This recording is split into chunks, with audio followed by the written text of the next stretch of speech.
After this, Paul left Athens and went to Corinth. And he found a Jew named Aquila, a native of Pontus, recently come from Italy, with his wife Priscilla. Because Claudius had commanded all the Jews to leave Rome, and he went to see them. And because he was of the same trade, he stayed with them and worked, for they were tent makers by trade. And he reasoned in the synagogue every Sabbath, and tried to persuade Jews and Greeks. When Silas and Timothy arrived from Macedonia, Paul was occupied with the word, testifying to the Jews that the Christ was Jesus. And when they opposed and reviled him, he shook out his garments and said to them, "Your blood be on your own heads. I am innocent. From now on I will go to the Gentiles." And he left there and went to the house of a man named Titus, Justus, a worshiper of God. His house was next door to the synagogue. The ruler of the synagogue believed in the Lord, together with his entire household.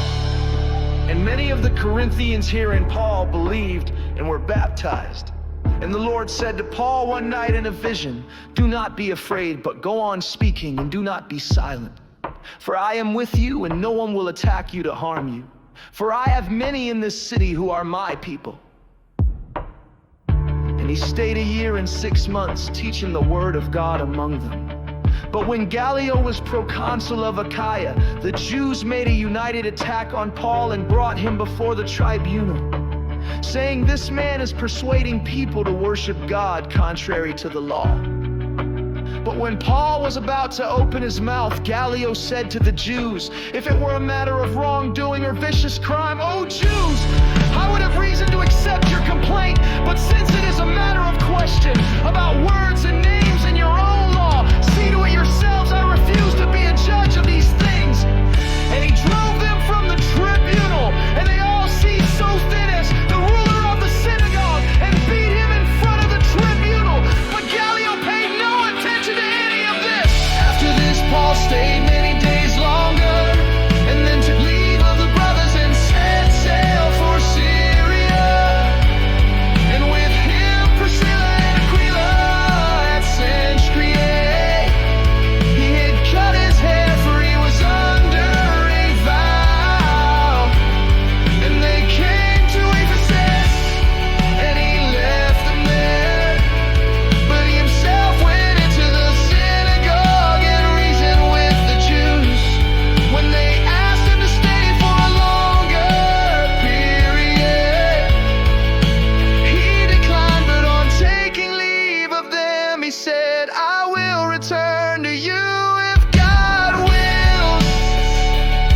And he set sail from Ephesus.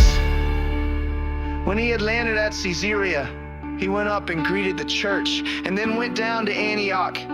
After spending some time there, he departed and went from one place to the next through the region of Galatia and Phrygia, strengthening all the disciples.